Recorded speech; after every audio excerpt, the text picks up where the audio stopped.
My name is Jessica, and at 32 years old, I never imagined my brother's engagement party would become the night that changed everything between us forever. For 8 years, David had introduced me to his friends as my sister who works in construction, always with that apologetic tone that made it clear he wished I'd chosen something more feminine. But that Saturday evening, when the lights went out and chaos erupted suddenly, what I did for a living became the only thing that mattered. If you're watching this, please let me know where you're from in the comments. Hit that like button and subscribe for more stories about family dynamics that take unexpected turns. My brother David Martinez built his entire identity around sophistication and status. As a successful architect at a prestigious Manhattan firm, he lived in a world of clean lines, expensive wine, and carefully curated social media posts. His penthouse apartment looked like something from a design magazine, and his friends were all cut from the same cloth. Polished professionals who measured worth in job titles and bank accounts. I was 18 when our parents died in a car accident. The inheritance was split equally between us, but we used it very differently. David invested his in his architecture education and that perfect apartment. I used mine to start my own construction company, something he never understood or supported. Construction is so... He'd pause during our monthly dinners, searching for the right words. Physical. Don't you want something that uses your mind instead of your hands? What he never grasped was that construction requires both. Every project demands problem-solving, engineering, knowledge, team leadership, and split-second decisions that could mean the difference between safety and disaster. But in his world, if you got your hands dirty, you weren't successful. By 32, I had built Martinez Construction into one of the most respected residential contractors in the tri-state area. We specialized in luxury home renovations and had a waiting list of wealthy clients. My team of 12 trusted me completely, and we had never had a serious workplace accident under my watch. None of that impressed David. To him, I was still the little sister who had chosen the wrong path. When his engagement party invitation arrived embossed with gold lettering, I almost tossed it in the trash. David Martinez and Catherine Sterling request your presence at their engagement celebration. The venue was some exclusive rooftop restaurant in Soho that probably cost more per person than my crew made in a day. You have to go, my best friend Maria insisted when I showed her the invitation. He's your only family. Family that's ashamed of me, I pointed out, stirring my coffee absently. Then show him he's wrong. Look amazing, be confident, and don't let him make you feel small. Shopping for the party became an all-day mission with Maria. We finally found a burgundy dress that was elegant but not trying too hard, paired with simple gold jewelry. Looking in the mirror, I felt hopeful, despite myself. Maybe this time would be different. The night before the party, I called my mentor, Frank Rodriguez, who had taught me everything about construction when I was starting out. At 68, he was like a father to me. Remember, mija, he said in his gravelly voice. You built something from nothing. That takes guts and brains. Don't let anyone tell you different. I held on to those words as I picked out my outfit and prepared for another evening of feeling like an outsider in my own family. The rooftop venue was everything I expected. Floor-to-ceiling windows, minimalist furniture, and a view of Manhattan that probably justified the outrageous prices. Guests mingled on the terrace, all looking like they'd stepped out of a luxury magazine. I recognized some faces from David's social media posts, fellow architects, interior designers, and what looked like various creative professionals. Jess. David approached with Catherine on his arm, both of them looking picture-perfect. His hug was brief and awkward. You made it. Catherine, this is my sister Jessica. Catherine smiled politely, her eyes already scanning the room for more important people to greet. David's told me so much about you. What was it you do again? Some kind of manual labor? I own a construction company, I said, keeping my voice steady. Oh, how interesting, she replied, the way people say interesting when they mean anything but. David, shouldn't we check on the caterers? They drifted away, leaving me standing alone with my glass of wine, watching the sun set over a city full of buildings that people like me had built with our own hands. The evening followed a predictable pattern. David would introduce me to small groups of his friends with the same apologetic tone. This is my sister Jessica. She works in construction. Each time I watched their expressions shift from polite interest to barely concealed pity or confusion. One woman actually asked, "Couldn't you find anything else I mean with David being so successful and all?" By the time dinner was served, I had been dismissed, patronized, and subtly insulted more times than I could count. I found myself at a table near the back, seated with what seemed to be the less important guests, mostly +1s and distant relatives. "Tough crowd," commented the woman next to me, an older lady who introduced herself as Catherine's Aunt Margaret. "You have no idea," I replied, grateful for a friendly voice. "I heard your introduction earlier. Construction is hard work. My late husband was a carpenter. Built half the custom cabinets in our neighborhood with his own 2 hands. She raised her wine glass. "Here's to people who actually make things." Her kindness almost brought me to tears. As the evening wore on, I found myself checking my phone, calculating how much longer I needed to stay before I could politely escape. But then the lights flickered once, twice, and then went out completely. In the sudden darkness, I heard confused murmurs from the guests, the sound of chairs scraping against the floor, and Catherine's voice rising above the rest. "What's happening? David, what's going on?" My construction site instincts kicked in immediately. Power outages in buildings this new usually meant electrical problems, and electrical problems in high-rises could mean serious danger. While everyone else was fumbling with their phone flashlights and asking questions, I was already moving toward the main electrical panel I'd noticed near the kitchen entrance earlier. What I found there made my blood run cold.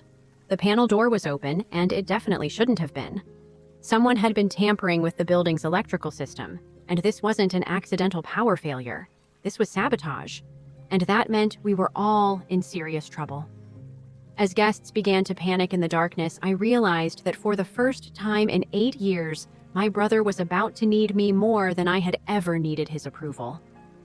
The emergency lighting kicked in, casting eerie red shadows across the panicked faces of 60 guests.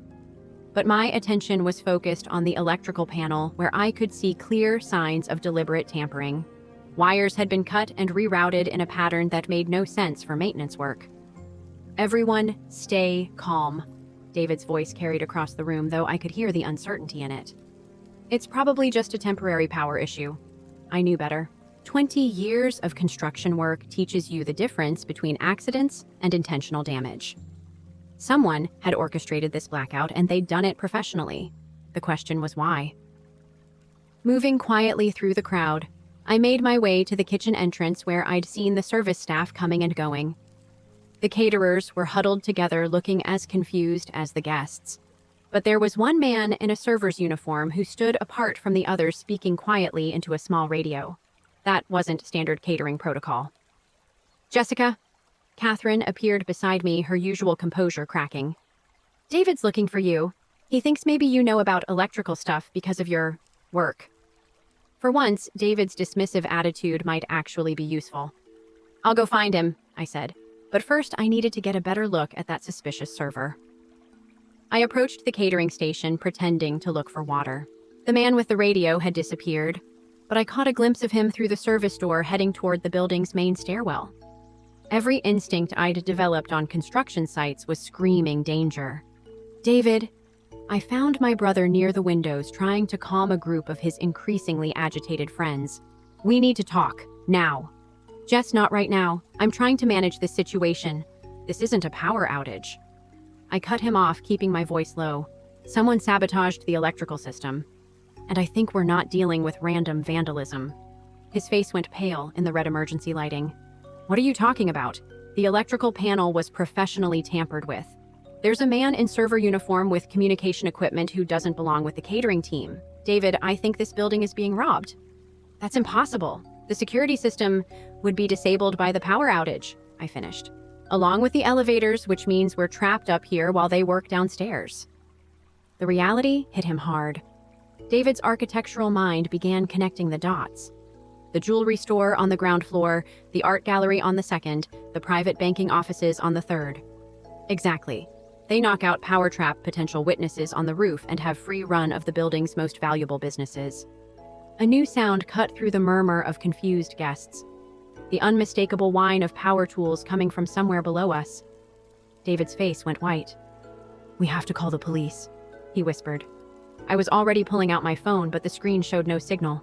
"They're jamming cell service too. David, whoever planned this, knows what they're doing." Around us, the party guests were beginning to realize this wasn't a simple power failure. Someone screamed when they discovered the elevator wasn't working. Another person shouted that their phone had no signal. Panic was building like pressure in a pipe about to burst. "What do we do?" David asked, and for the first time in years, he was looking at me like I might have answers. "First, we keep people calm. Panic kills more people than most emergencies. Second, we find another way to communicate with the outside world.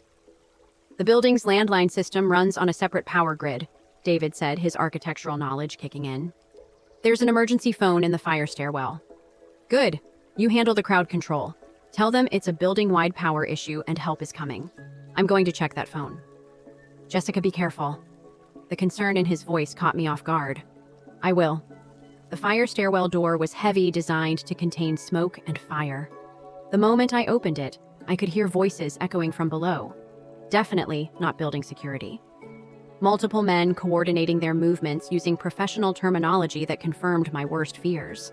The emergency phone was mounted on the wall between the 20th and 19th floors. I lifted the receiver and nearly cried with relief when I heard a dial tone. My fingers flew across the numbers for 911. 911, what's your emergency? This is Jessica Martinez calling from the Meridian Tower on Spring Street. We have approximately 60 people trapped on the roof level due to what appears to be an organized robbery in progress. Multiple suspects have disabled power and communications. Ma'am, can you confirm your location and 21st floor Meridian Tower 847 Spring Street in Soho? The suspects have professional equipment and have systematically disabled building security. We need immediate police response. The dispatcher's tone became urgent. Units are being dispatched. Can you stay on the line? I need to get back to the civilians and assess the situation. The suspects are using power tools and have been working for at least 10 minutes. They know what they're doing. Ma'am, do not attempt to confront these individuals. Find a secure location and wait for police. Understood. I hung up and carefully made my way back to the roof level, listening for any sounds that might indicate the suspects were moving upward. The voices were still concentrated on the lower floors, but that could change quickly. When I returned to the party, the atmosphere had shifted dramatically. David was doing his best to project calm authority, but I could see several guests were on the verge of hysteria. Catherine sat in a corner, her perfect composure completely shattered. "Help is coming," I announced loudly enough for everyone to hear. "I reached emergency services. Police are responding." A collective sigh of relief went through the crowd, but I caught David's eye and shook my head slightly. We weren't safe yet. "How long?" he asked quietly when I reached him. "Depends on traffic and how quickly they can assess the situation. Could be 10 minutes, could be 30. And if those people downstairs decide to come up here..." I glanced around the room full of David's friends. Architects, designers, people who lived in a world of concepts and aesthetics. None of them looked like they'd ever faced a physical threat in their lives. "Then we better hope my construction background is worth more than your architecture degree," I said grimly. David managed a weak smile. "You know what, right now I'm betting it is." The sound of power tools stopped abruptly from below. In the sudden silence, I could hear new voices, sharper and more urgent than before. The crew downstairs was wrapping up their work, which meant they might be preparing to deal with the witnesses they'd trapped on the roof. "David," I said quietly, "gather everyone away from the windows and the main entrance. Now." The silence from below lasted exactly 3 minutes before we heard footsteps in the stairwell. Heavy boots, multiple sets moving upward with purpose. My heart pounded as I realized the robbery crew wasn't just planning to disappear into the night, they were coming for us. "Everyone move to the back corner away from the entrance," I called out, trying to keep my voice steady. "Sit on the floor and stay quiet." "What's happening?" Catherine's voice was high with panic. "Just do what Jessica says," David replied, and I was surprised by the authority in his tone. For the first time, he wasn't questioning my judgment. The footsteps stopped just outside the door. I could hear muffled voices, men discussing their next move. One phrase made my blood freeze. "No witnesses." I caught David's eye and saw he'd heard it too. His face went pale, but he helped herd the guests toward the back of the room without argument. 60 people tried to make themselves invisible against the far wall, designer dresses and expensive suits, suddenly meaningless. The door handle turned slowly. 3 men entered, all wearing dark clothing and ski masks. The leader carried a pistol, while the other two held what looked like zip ties and equipment bags. Professional. Organized. Terrifying. "Nobody move," the leader announced. "This doesn't have to get messy if you all cooperate." From my position crouched behind an overturned table, I studied their movements. The leader positioned himself with a clear view of the entire room. The second man moved to block the exit while scanning for potential threats. The third began pulling items from his equipment bag. These weren't desperate criminals making it up as they went along. They were executing a plan. "We're going to need everyone's phones, jewelry, and wallets," the leader continued. "Nice and orderly. No heroes." I watched as David's guests began complying, their faces showing the kind of terror that comes from realizing your comfortable world can shatter in an instant. Catherine was sobbing quietly as she removed her engagement ring. That's when I noticed something the gunmen had missed. The emergency lighting system was on an independent circuit, which meant the building's fire safety systems were still active. More importantly, the sprinkler system was still operational. Construction sites teach you about fire suppression systems. They're designed to activate when heat sensors detect temperatures above 135 degrees, and the emergency flares I'd seen in the stairwell maintenance kit would burn at exactly that temperature. But getting to those flares meant moving past 3 armed men. "You construction lady," the leader said, pointing his gun directly at me. "Stand up, slowly." My blood went cold. Somehow he knew who I was, which meant this wasn't random. They'd done their research on the building's occupants and the party guests. I stood carefully, hands visible. "What do you want?" "You know this building system's better than anyone else here. The safe room on the 18th floor. What's the access code? Safe room." I had no idea what he was talking about, but admitting that might get someone killed. "I work in residential construction, not commercial security," I said truthfully. His eyes narrowed. "Don't play stupid. David Martinez hired your company to install the private vault's security upgrades 6 months ago." I glanced at David, who looked as confused as I felt. My company had never worked on this building, but the gunman's assumption gave me an idea. "The codes change daily," I lied. "I'd need access to the building's computer system." "Which is exactly why you're coming with us." He gestured toward the door. "Everyone else stays here with my associates. Any trouble and people start getting hurt." As he grabbed my arm, I caught David's eye. He looked terrified, not for himself, but for me. In that moment, I saw something I'd never seen before. My brother actually believed I could handle this situation better than he could. "It's okay," I told him quietly. "I'll be back." The leader pushed me toward the exit, but just as we reached the doorway, the building's alarm system suddenly blared to life. Emergency lights began flashing in addition to the steady red glow, and a recorded voice echoed through the stairwell. "Fire detected on the 19th floor. All occupants evacuate immediately." The gunman spun around, confused. "What the hell?" I used his momentary distraction to break free and dive behind the reception desk. The fire alarm hadn't been triggered by heat. Someone had pulled a manual alarm on the floor below, which meant either the police had arrived or there was another player in this game. "Find her!" the leader shouted, raising his gun. But the alarm had done more than provide distraction. Under New York Fire Code's emergency systems automatically unlock all stairwell doors and activate evacuation lighting, which meant the police, when they arrived, wouldn't be hindered by the criminals' security modifications. From behind the desk, I could see David rising to his feet. For the first time in his adult life, my cautious, risk-averse brother was preparing to fight. "David, no!" I shouted, but it was too late. He lunged at the gunman, blocking the exit, tackling him with surprising effectiveness. The man's weapon skittered across the floor as both of them crashed into a table of champagne glasses. The room erupted in chaos. Some guests screamed and pressed themselves against the walls. Others, inspired by David's courage, began grabbing whatever they could use as weapons: chairs, bottles, serving trays. The leader spun toward the melee, giving me the opening I needed. I sprinted toward the stairwell, not to escape, but to reach those emergency flares. If I could trigger the sprinkler system, the combination of water and chaos might give us the advantage we needed. Behind me, I heard David grunt in pain and Catherine screaming his name. The sound made me run faster down the emergency stairs, my construction boots giving me sure footing on the metal steps.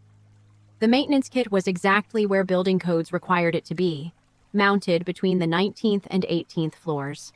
Inside were 3 emergency flares, a fire extinguisher, and basic first aid supplies.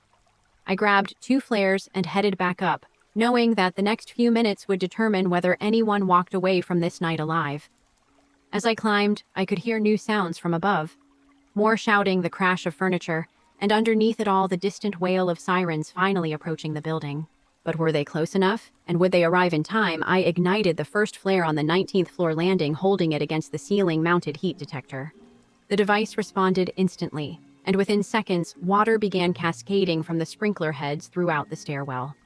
The second flare went to the 20th floor detector, ensuring the system would flood the entire upper level. The sound of rushing water mixed with shouts of confusion from above told me the plan was working. Water and panic would level the playing field between trained criminals and terrified party guests. As I climbed back toward the roof level, the sirens outside grew louder. Through a stairwell window, I could see police cars surrounding the building, their red and blue lights painting the night in urgent colors. But they still had to figure out how to reach us 21 floors up with the elevators disabled. I reached the roof-level door just as it burst open. The leader stumbled out, soaking wet and furious, his ski mask askew. Behind him, I could hear the chaos of 60 people no longer cowering in fear. "You!" He spotted me immediately and raised his gun. "You triggered the sprinklers." "Fire safety systems," I replied, backing down a few steps. "Automatic response to emergency conditions." He followed me into the stairwell, water dripping from his clothes. Clever, but not clever enough. What he didn't notice was David appearing silently in the doorway behind him, a heavy crystal award in his hands. My brother's face was bruised, his expensive shirt torn, but his eyes held a determination I'd never seen before. "David, don't..." I started to warn him, but he was already moving. The crystal award connected with the gunman's shoulder, sending him stumbling down the stairs. His weapon fired, once the bullet ricocheting off the metal handrail with a sharp whine. David tackled him before he could recover, and both men crashed down several steps. I rushed to help, but David was already pinning the man's gun arm. "Get his weapon!" he shouted. I grabbed the pistol, my hands shaking as I pointed it away from everyone. "David, are you hurt?" "I'm okay." He was breathing hard, adrenaline making his voice tight. "But there are still 2 more up there with the guests." Through the open door, we could hear police bullhorns from the street below ordering the building's occupants to respond. But with communications jammed and the elevators down, they were still minutes away from reaching us. "We have to end this now," I said, checking the gun's safety. I'd learned basic firearms handling during a construction job near a police training facility, but I'd never imagined needing those skills. "Jessica, you don't have to." "Yes, I do." I met his eyes. "Those people up there are in danger because someone thinks I know something about a vault that doesn't exist. This won't end until we stop it." David looked at the unconscious gunman, then back at me. "What do you need me to do?" "Keep this one secured. Use those zip ties from his equipment bag. When the police get here, you can lead them right to him. And you, I'm going to finish what we started." I climbed back toward the roof level, the captured weapon heavy in my hands. The sprinklers had stopped, but water still dripped everywhere, making the floors treacherous. From inside the party room, I could hear voices. The remaining 2 criminals trying to regain control of a situation that had spiraled far beyond their original plan. Peering through the doorway, I saw chaos. Guests were no longer huddled helplessly in the corner. Tables and chairs had been overturned to create barriers. Catherine was helping an elderly man who appeared to have been injured in the struggle. Several of David's friends had armed themselves with broken bottles and serving trays. But the 2 remaining criminals still had guns, and they were using them to keep people back. "Everyone sit down now," one of them shouted. "The next person who moves gets shot." That's when I noticed something that made my heart stop. Margaret, the kind elderly woman who had shown me friendship earlier, was lying motionless near the overturned buffet table. Blood pooled beneath her head. Rage replaced fear in my chest. These weren't just robbers anymore. They were killers. I stepped into the doorway, the captured weapon trained on the nearest criminal. "It's over. Drop your guns." Both men spun toward me, their weapons swinging in my direction. But the guests, seeing their chance, didn't hesitate. What happened next was like watching David's sophisticated friends transform into something primal and fierce. A serving tray flew through the air, striking one gunman's hand and sending his weapon skittering across the wet floor. Catherine, of all people, grabbed a champagne bottle and brought it down on the second man's wrist with surprising force. The criminal screamed and dropped his gun, clutching his injured arm. Other guests swarmed both men, years of repressed anger at feeling helpless, finally finding an outlet. "That's enough," I shouted, keeping my weapon ready but pointed at the ceiling. "Pin them down, but don't hurt them more than necessary." It was over in seconds. Both criminals were subdued, zip-tied with their own restraints, and sitting under the watchful eyes of people who had discovered they were braver than they'd ever imagined. I knelt beside Margaret, checking for a pulse. Relief flooded through me when I found one weak but steady. The blood came from a scalp wound that looked worse than it was. "She's alive," I announced, and the room erupted in cheers. David appeared in the doorway, supporting himself against the frame. His face showed exhaustion, relief, and something else. Pride. Not in himself, but in me. "The police are in the stairwell," he said. "They'll be here in 30 seconds. As if summoned by his words, we heard boots on the stairs and authoritative voices calling out. The nightmare was finally ending. But as I looked around the room at David's friends, these people who had dismissed me as just a construction worker, I realized something had fundamentally changed. They were looking at me with respect, gratitude, and genuine admiration. More importantly, David was looking at me like he was seeing his sister for the first time in years. The police flooded the room like a tide, their tactical gear and professional movements a stark contrast to our water-soaked, disheveled group. EMTs followed immediately, rushing to check on Margaret and the other injured guests. "I'm Detective Sarah Chen," a woman in plain clothes approached me. "You're Jessica Martinez." "Yes. We need to debrief you immediately. From what we're hearing, you're the one who identified the threat and coordinated the response." I glanced around the room where David was giving his statement to another officer, his shirt still torn, but his posture somehow more confident than I'd ever seen it. "It wasn't just me. My brother David showed real courage up here." Detective Chen followed my gaze. "We'll need both your statements. But first, I have to tell you something. This wasn't a random robbery." My stomach tightened. "What do you mean?" "The crew we arrested downstairs had detailed floor plans of this building, guest lists for tonight's party, and specific intelligence about several attendees. This was a targeted operation." "Targeted how?" "3 of tonight's guests have connections to a money laundering investigation we've been running. The criminals weren't just after jewelry and cash. They were looking for evidence that might be hidden in personal safes and security deposits." I felt the pieces clicking together. That's why they thought I knew about building security codes. They assumed David hired me for more than just construction work. "Exactly. Your brother's architectural firm designed several buildings for clients who are now under federal investigation. The criminals thought you might have installed covert security systems." David appeared at my shoulder, having finished his statement. "What security systems? Jess has never worked on any of my projects." Detective Chen studied us both. "That's what saved you tonight. They had bad intelligence which threw off their entire operation. When you triggered those fire alarms and sprinklers, you disrupted a plan that took them months to develop." "Are we still in danger?" David asked. "No, this was the entire crew. We've been tracking them for 8 months across multiple states. Tonight you helped us close a major case."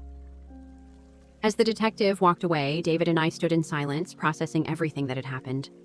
Around us, the controlled chaos of a crime scene continued.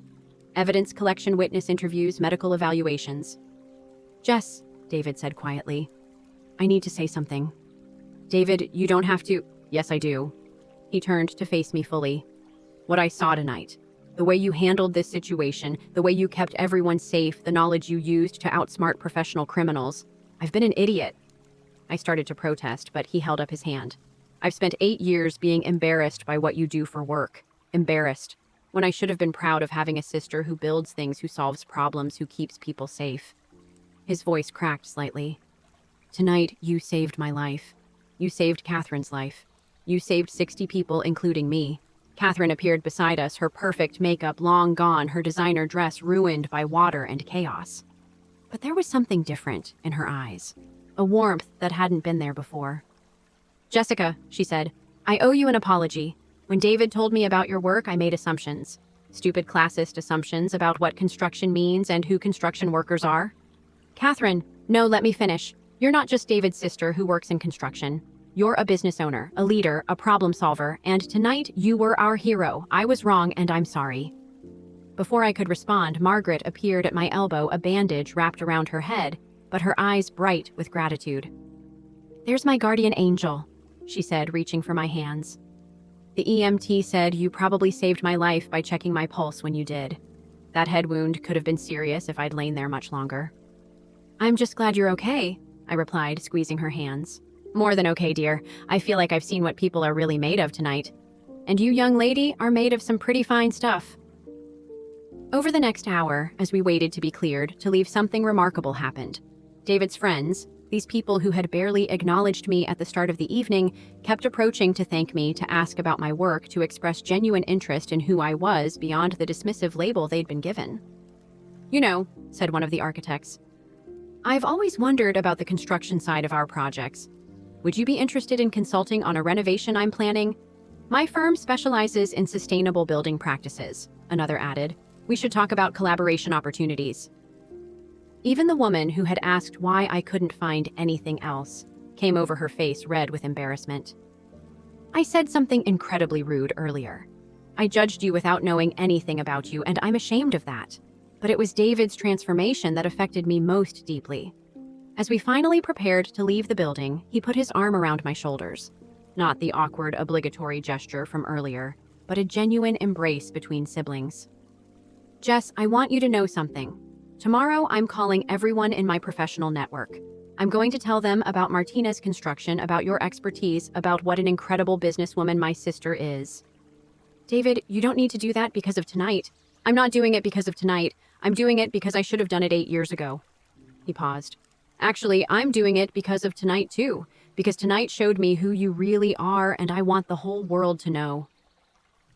As we walked out of the building, past the police cars and news vans that had gathered, I felt something I hadn't experienced in years. Not just David's approval, though that meant more than I'd realized, but a deep sense of validation for the path I'd chosen. The flashing lights of the cameras caught us as we emerged, and I heard a reporter call out, "Ms. Martinez, can you tell us how you identified the threat?" David squeezed my shoulder. "Go ahead," he said. "Tell them about the construction worker who saved the day." For the first time, when he said construction worker, it sounded like the proudest title in the world. 6 months after that night, I'm standing in the conference room of Martinez Construction's new office space, looking out at the Manhattan skyline. The view isn't as high as David's penthouse, but every building I can see represents work my team has done or could do. My phone buzzes with a text from David. "Saw the Times article about your latest project. Dad would be proud. I know I am." The article he's referring to is a feature story about the sustainable housing complex we just completed, a project that came through one of his referrals. Since that night, David hasn't just apologized for years of dismissal. He's actively worked to repair the damage, connecting me with architects and developers who need experienced construction partners. Boss, Maria, my project manager and longtime friend, pokes her head into my office. "The reporter from Construction Weekly is here for your interview." "Send her in," I reply, straightening my blazer. It still feels strange being interviewed about my work, but the attention following that engagement party incident opened doors I never expected. The reporter, Amanda Walsh, is a sharp woman in her 40s who clearly knows the construction industry inside and out. After we settle into the conference room, she gets straight to the point. "Ms. Martinez, you've had an unusual year. A criminal incident that made national news, a 40% increase in business, and now you're being recognized as one of the top female contractors in New York. How has this changed your perspective?" I consider the question carefully. The incident taught me something important about value and recognition. For years, I let other people's narrow definitions of success make me question my own choices. But building things, creating safe spaces for people to live and work, that's valuable whether anyone acknowledges it or not. Your brother David is an architect. Has your relationship changed since the incident? A smile crosses my face. Completely. David and I are actually collaborating on 3 projects now. Turns out architects and contractors can learn a lot from each other when they're willing to listen. After the interview ends, I walk Amanda out through our workshop where my crew is fabricating custom millwork for a high-end residential project.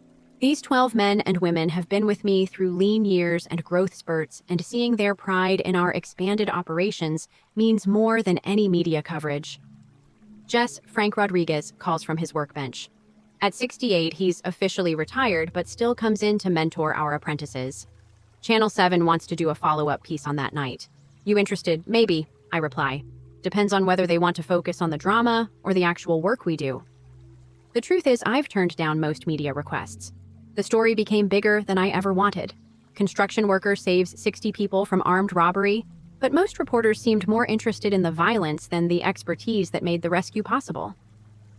That evening, David and Catherine join me for dinner at a small restaurant near my apartment. It's become a monthly tradition, replacing those awkward, obligatory meetings with genuine family time. How did the Construction Weekly interview go? Catherine asks. She's changed too, trading some of her rigid perfectionism for warmth and curiosity about worlds beyond her own social circle. Good. They actually wanted to talk about sustainable building practices instead of asking me to recreate the moment I tackled the gunman. David laughs. You never tackled anyone. That was my moment of glory, remember? Your only moment of glory, I tease back. Everything else was just superior construction knowledge saving the day. It's a running joke between us now, but beneath the humor is something deeper. That night showed both of us who we really were when everything was stripped away. David discovered he had physical courage he never knew existed. I learned that my professional skills could translate into leadership during the worst crisis imaginable. Actually, David says, his tone shifting to something more serious. I have news. The partnership committee voted yesterday. I made senior partner. David, that's incredible. I reach across to squeeze his hand. Congratulations. There's more. My first project as senior partner is designing a new training facility for first responders, and I know exactly which construction company I want to recommend to build it. The pride in his voice when he says construction company still catches me off guard sometimes. For 8 years, those words carried shame and disappointment. Now they carry respect and genuine admiration. Are you sure you want to work with your sister? I ask. People might think you're showing favoritism. Let them. Martinez Construction earned this opportunity the same way you earn everything else, through expertise, integrity, and results. After dinner, as we walk toward the subway, David stops suddenly. Jess, can I tell you something I've never said? Of course. That night when I saw you take charge of that situation, when I watched you outthink professional criminals and keep everyone safe, I realized something. You didn't just choose a different career path. You chose to build things that matter. You chose to protect people. You chose purpose over prestige. He pauses, looking out at the city lights. I chose prestige. And there's nothing wrong with that, but I spent so many years thinking my choice made me better than yours, when really, your choice might have been braver all along. David, I'm not finished. That night changed more than just how I see your work. It changed how I see mine. The buildings I design aren't just aesthetic achievements. They're spaces where people live, work, love, raise families. Spaces that contractors like you turn from concepts into reality. We reach my subway stop, but I'm not ready for this conversation to end. You know what the best part of all this has been? I ask. What? Working with you these past months, I've learned something too. Your aesthetic vision, your understanding of how spaces affect people emotionally. That's not just prestige. That's another kind of purpose. We both build things that matter. We just do it differently. David smiles. Think we can keep doing it together? I think we've wasted enough time doing it apart. As I head down into the subway, I think about that scared woman in the burgundy dress who walked into David's engagement party 6 months ago. She was looking for approval from people whose opinions she'd given too much power over her life. I don't need that approval anymore, but having it, especially from David, feels like coming home after a long journey in the cold. My phone buzzes with one final text of the day from Margaret. Saw your interview mention in the Times. Still proud to know my guardian angel. Tea next week. I smile and type back, wouldn't miss it. Some nights change everything, but it's what we do with those changes that determines whether we become better versions of ourselves or just different versions of who we always were. I chose better, and so did David. Have you ever had a moment when someone finally saw your true value after years of dismissal? Or maybe you've realized you underestimated someone important in your life. Share your story in the comments below. And if this story resonated with you, please like, subscribe, and share it with someone who might need a reminder that their path is valid, even when others can't see its worth. Thanks for joining me on this journey. Remember, sometimes the greatest security comes from knowing exactly who you are and refusing to apologize for it.